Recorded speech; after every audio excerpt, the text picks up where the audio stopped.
Hello guys, কেমন আছেন সবাই? আশা করি সবাই খুব ভালো আছেন। মার্বেল সিরিজের ৩ নম্বর এপিসোডে আজকে আমরা ইনক্রেডিবল হাল্ক সিনেমাটি এক্সপ্লেন করব, যেটা মুক্তি পেয়েছিল ২০০৮ সালে। এবং এই সিনেমাতে আমরা দেখব হচ্ছে হাল্ক যে ক্যারেক্টারটা, সেটা কিভাবে একটা মনস্টার হলো বা হাল্কের জন্ম কিভাবে হলো, এটা সম্পর্কে আমরা এই সিনেমাতে দেখব। এবং হাল্ক হচ্ছে মার্বেল অ্যাভেঞ্জারের খুবই ইম্পর্টেন্ট একটা ক্যারেক্টার। পরবর্তী সিনেমাগুলো বুঝতে হলে আমাদেরকে এই সিনেমাটিও দেখতে হবে। আর খুব সংক্ষেপে আমরা এই সিনেমাটি সম্পর্কে জানবো। তো মুভির শুরুতে আমরা ইউএস আর্মির জেনারেল থান্ডারবোল্ট রোজকে দেখি। সে একটা সুপার সোলজার সিরাম বানাতে চায় এবং সে এই কাজের দায়িত্ব দেয় তার মেয়ে বেটি রোজ এবং তার মেয়ের বয়ফ্রেন্ড ব্রুস ব্যানারকে।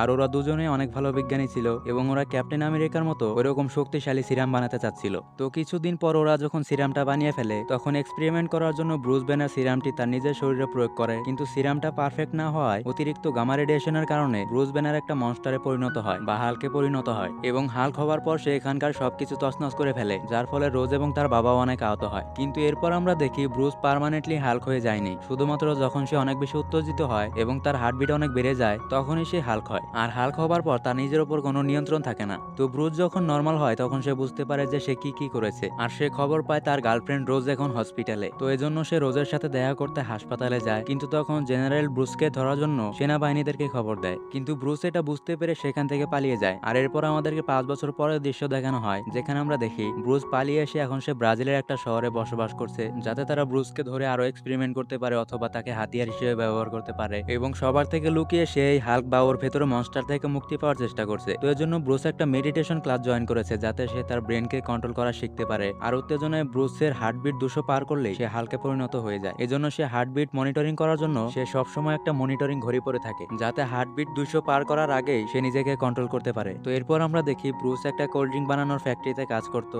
আর কাজ করার সময় তার হাত কেটে এক ফোঁটা রক্ত নিচে পড়ে যায়। আর ব্রুসের রক্তে তো গামা রেডিয়েশন রয়েছে প্রচুর। ড্রিঙ্কে পড়লে কেউ যদি ওটা পান করে, তাহলে তোর খেলা শেষ। তো এজন্য ব্রুস তাড়াতাড়ি দৌড়ে গিয়ে সেই রক্তের ফোঁটাটা মুছে ফেলে। কিন্তু একটা বোতলের মুখে যে রক্ত একটু লেগেছিল, এটা সে খেয়াল করে না। আর সেই বোতলে কোল্ড ড্রিঙ্ক প্যাকেজ হয়ে রপ্তানি হয়ে যায়। তো এরপর ব্রুস বাড়ি আসার পথে একজন লোকের কাছ থেকে বিশেষ একটা ফুল কিনে আনে। আর বাসায় এসে মিস্টার ব্লু নামে একজনকে মেসেজ করে বলে, আমি ফুলটা নিয়ে এসেছি। এখানে উল্লেখ্য মিস্টার ব্লু হচ্ছে একজন বিজ্ঞানী, যে মিস্টার ব্লু ছদ্মনাম ব্যবহার করে ব্রুসের সাথে কথা বলতো এবং তাকে টিপস দিয়ে সহায়তা করতো কিভাবে সে হাল্ক থেকে পরিত্রাণ পেতে পারে। তো তখন মিস্টার ব্লু তাকে বলে, ওই ফুলের রস তুমি তোমার রক্তে অ্যাপ্লাই করে দেখো। আর ব্রুসের পর সেটাই করে, কিন্তু এই এক্সপেরিমেন্টটিও ফেল হয়। আর তখন মিস্টার ব্লু তাকে বলে, তোমাকে আমার সাথে দেখা করতে হবে সামনাসামনি, যাতে আমি তোমার কন্ডিশন বুঝে লাইভ এক্সপেরিমেন্ট করতে পারি। ব্রুস তখন বলে, এটা আমার জন্য অনেক বেশি বিপজ্জনক, আমি দেখা করতে পারবো না। আর ব্রুসের সমস্যা মিস্টার ব্লু বুঝতে পারে এবং মিস্টার ব্লু বলে, আচ্ছা ঠিক আছে, তোমাকে আসতে হবে না, তুমি তোমার রক্তের কিছু স্যাম্পল আমাকে পাঠিয়ে দাও, যাতে আমি সেগুলোর উপর এক্সপেরিমেন্ট করতে পারি। তো এরপর ব্রুস তার কথা মতো তাই করে। সে তার রক্তের স্যাম্পল কুরিয়ার করে মিস্টার ব্লুকে পাঠিয়ে দেয়। আর অন্যদিকে আমরা দেখি ব্রুসের রক্ত যে বোতলে পড়েছিল, সেই বোতলটা একজন বয়স্ক লোক কিনে পান করে এবং লোকটি সেখানেই মারা যায়। আর কোল্ড ড্রিঙ্ক খেয়ে মানুষ মারা গিয়েছে এটা যখন জানাজানি হয়, তখন জেনারেলের কানে খবরটা আসে। আর সে তখন ওই লোকটার রিপোর্ট পড়ে বুঝে যায় ব্রুস ওই জুস কোম্পানিতে চাকরি করে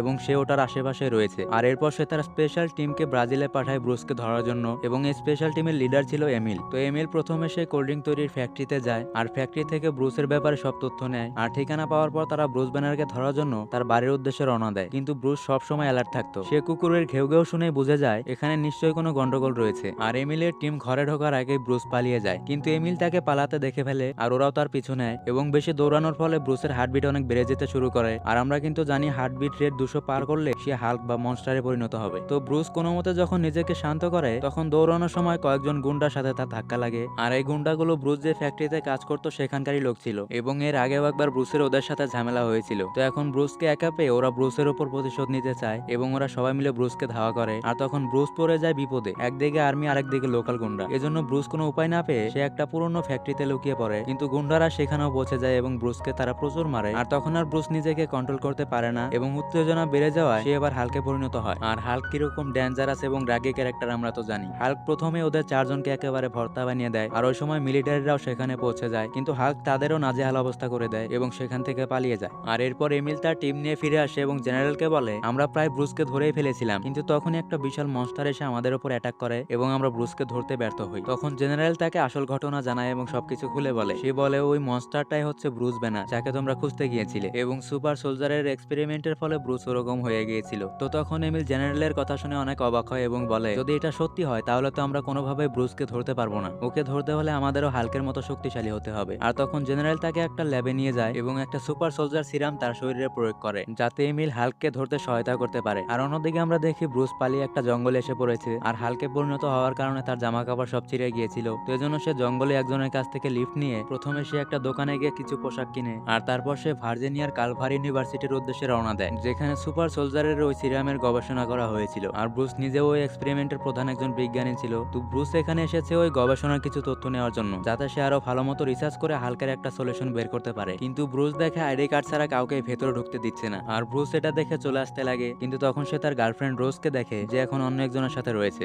এটা দেখে ব্রুসের অনেক খারাপ লাগে এবং সে সেখান থেকে চলে আসে। তো এরপর ব্রুস তার একজন পরিচিত লোকের কাছে গিয়ে একটা থাকার জায়গা চায়, আর লোকটা ব্রুসকে আগে থেকে চিনতো, এজন্য সে তাকে থাকার জায়গা দিয়ে দেয় এবং সেই সাথে তাকে একটা পিৎজা ডেলিভারি জবও দেয়। আর তারপর দিন আমরা দেখি ব্রুস পিৎজা ডেলিভারি বয়সে যে আবার ইউনিভার্সিটিতে যায় আর সিকিউরিটিকে বোকা বানিয়ে সে ভেতরে একেবারে মেইন জায়গায় প্রবেশ করে এবং ওখানে গিয়ে সে কম্পিউটারে তার রিসার্চের ফাইলগুলো খুঁজতে লাগে। কিন্তু ব্রুস দেখে ওই সিরামের গবেষণা সম্পর্কে কোনো তথ্য এই কম্পিউটারে নেই, মানে আগে থেকেই ফাইলগুলো সরিয়ে ফেলা হয়েছে। এজন্য বাধ্য হয়ে তাকে খালি হাতে ফিরতে হয়। তো ফিরে এসে ব্রুস সিদ্ধান্ত নেয় সে এবার এখান থেকে চলে যাবে, কারণ এখানে এক জায়গায় থাকা তার জন্য অনেক রিস্কি। তো ব্রুস যখন চলে যেতে লাগে তখন আবার রোজ ওই অ্যাপার্টমেন্টের নিচে ছিল এবং সে ব্রুসকে দেখে ফেলে। আর সে ব্রুসকে দেখেই দৌড়ে গিয়ে তাকে জড়িয়ে ধরে এবং বলে, আমি তোমাকে অনেক খুঁজেছি কিন্তু পাইনি, এখন তুমি আমার সাথে চলো। এবং ব্রুসও তাকে দেখে অনেক ইমোশনাল হয়ে পড়ে। মানে আমরা বুঝতে পারি 5 বছর যাবত তারা একে অপরের সাথে দেখা না করলেও ওরা এখনো দুজন দুজনকে আগের মতোই ভালোবাসে। তো রোজের বাড়িতে আসার পর রোজ ব্রুসকে একটা পেন ড্রাইভ দেয় এবং বলে, তোমার গবেষণার সমস্ত ডিটেলস এবং ডেটা এই পেন ড্রাইভে রয়েছে। ব্রুস এটা শুনে অনেক খুশি হয় এবং সে এই পেন ড্রাইভটা মিস্টার ব্লুকে দেওয়ার জন্য পরদিন রোজকে সাথে নিয়ে ইউনিভার্সিটির সামনে যায়। কিন্তু ওই মুহূর্তে জেনারেল খবর পেয়ে তার পুরো টিম নিয়ে সেখানে চলে আসে ব্রুস ব্যানারকে ধরার জন্য।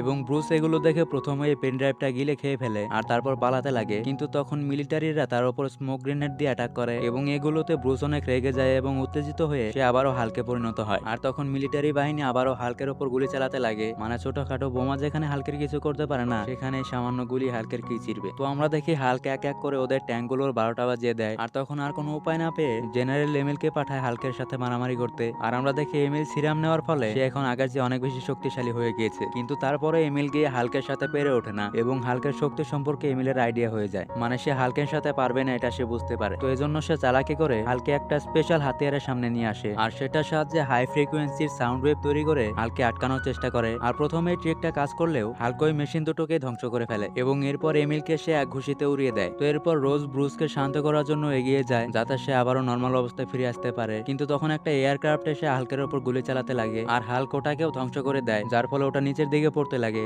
এবং হেলিকপ্টারের বিস্ফোরণ থেকে রোজকে বাঁচানোর জন্য হালক তাকে জড়িয়ে ধরে এবং এতে হালকেরও কিছু হয় না এবং রোজও বেঁচে যায়। কিন্তু এই বিস্ফোরণে রোজ বেহুশ হয়ে যায় এবং অজ্ঞান রোজকে নিয়ে হালক সেখান থেকে পালিয়ে যায়। আর অন্যদিকে হাসপাতালে আমরা এমিলকে দেখি সে হালকের ঘুষি খেয়ে এখনো মরেনি, উপরন্তু তার শরীরে সুপার সোলজার সিরাম থাকার কারণে সে খুব দ্রুত সুস্থ হয়ে যায়। আর এরপর এমিলকে আরো শক্তিশালী করার জন্য জেনারেল তার শরীরে আরো একটি সুপার সোলজারের সিরাম দেয়। কিন্তু এবার সিরামটি ঠিকমতো কাজ করে না এবং এমিলের বডিতে সাইড এফেক্ট দেখা দিতে শুরু করে। কিন্তু এমিল এই ব্যাপারটা জেনারেলকে জানায় না। অন্যদিকে আমরা ব্রুস এবং রোজকে দেখি আর ব্রুস রোজকে বলে, একমাত্র মিস্টার ব্লুই আমাকে হাল্ক থেকে মুক্ত করতে পারবে। আমি মিস্টার ব্লুর ওখানে যাব এবং তাকে আমার উপর এক্সপেরিমেন্ট করতে দেব। তো এজন্য ওরা দুজনে মিস্টার ব্লুর সাথে দেখা করার জন্য বেরিয়ে পড়ে। আর যাওয়ার পথে রাস্তায় একটা সাইবার ক্যাফে থেকে ব্রুস মিস্টার ব্লুর সাথে যোগাযোগ করে এবং গবেষণার সমস্ত ফাইল তাকে ট্রান্সফার করে। অন্যদিকে শিল্ডের ডেটাবেজে মিস্টার ব্লু এবং মিস্টার গ্রিন নামে দুজনের অদ্ভুত চ্যাটিং লক্ষ্য করে অফিসাররা, যেখানে তারা হাল্কের সিরামের ব্যাপারে কথা বলতো সবসময়। এজন্য জেনারেলের ব্যাপারটাতে সন্দেহ লাগে এবং এবার যখন মিস্টার ব্লু এবং মিস্টার গ্রিন কথা বলে, মানে মিস্টার গ্রিন হচ্ছে আমাদের ব্রুস আর মিস্টার ব্লু হচ্ছে ওই বিজ্ঞানী। তো ওরা যখন এবার কথা বলছিল তখন এক্সপার্টদের সাহায্যে তারা ওদেরকে ট্র্যাক করে ফেলে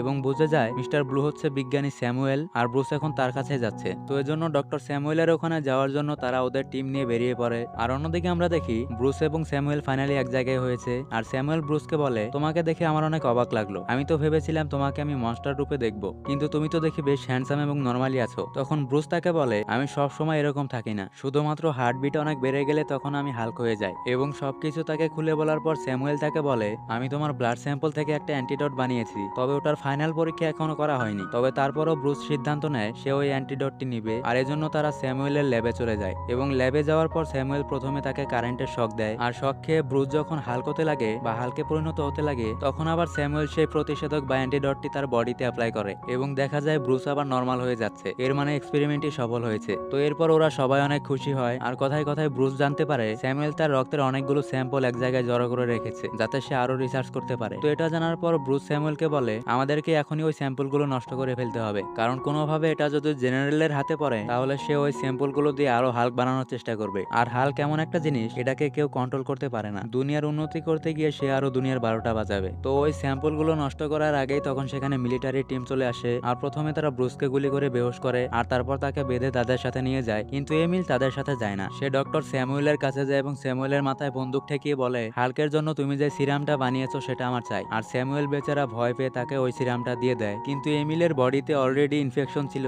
এবং অলরেডি দুবার সিরাম ইনজেক্ট করা হয়েছিল। আর এবার যখন আরেকটা সিরাম প্রয়োগ করে তখন এমিলের বডি সেটা অ্যাকসেপ্ট করে না এবং ওর শরীরে মারাত্মক সাইড ইফেক্ট দেখা যায় এবং আস্তে আস্তে এমিল একটা মনস্টারে পরিণত হয়। আর কমিকে এই মনস্টারের নাম সম্ভবত অ্যাবোমিশন নাকি জানিছিল, যাই হোক। তো এরপর মনস্টার হবার পর এমিল পুরো এলাকা তছনছ করতে শুরু করে। আর জেনারেল যখন এই খবর পায় তখন সে এমিলকে মারার জন্য আর্মি পাঠায়, কিন্তু আর্মিরা এমিলের কিছুই করতে পারে না। আর জেনারেল তখন বুঝতে পারে যে সে কত বড় ভুল করেছে এবং এমিলকে যদি এখন কেউ হারাতে পারে তাহলে সেটা একমাত্র হাল্ক। আর সে নিজের ভুল বুঝতে পেরে এবার সে ব্রুসকে কিছু করতে বলে, কিন্তু ব্রুস জানায় সে একটু আগে অ্যান্টিডট পুশ করেছে, এখন সে হাল্ক হতে পারবে কিনা তার কোনো গ্যারান্টি নেই। কিন্তু তারপরও ব্রুস একটা রিস্ক নেয় এবং সে হেলিকপ্টার থেকে জাম্প করে। সবাই মনে করে ব্রুস মারা যাবে, কিন্তু সৌভাগ্যবশত কিংবা দুর্ভাগ্যবশত ওই সিরামটি বা অ্যান্টিডটটি ভালো মতো কাজ করেনি। আর এই কারণে ব্রুস মাটিতে পড়ার আগেই প্যানিক হয়ে সে হাল্ক হয়ে গিয়েছিল, এজন্য সে বেঁচে যায়। আর এরপর আমরা হাল্ক এবং এমিল মনস্টারের মধ্যে ধুমধুমার একটা ফাইট সিন দেখি। আর ওদিকে হাল্কের সহায়তা করার জন্য জেনারেল হেলিকপ্টার দিয়ে এমিলের উপর অ্যাটাক করায়, কিন্তু এতে এমিলের তো কিছু হয়ই না, উল্টো সে হেলিকপ্টারটিকে ক্র্যাশ করায়। কিন্তু ভাগ্যক্রমে এতে রোজ এবং তার বাবার তেমন কোনো ক্ষতি হয় না। আর এরপর হাল্ক একটা শিকলের সাহায্যে এমিলকে পরাজিত করে বা তাকে হারিয়ে দেয়। তো এমিলকে হারানোর পর হাল্ক বা আমাদের ব্রুস ব্যানার বুঝতে পারে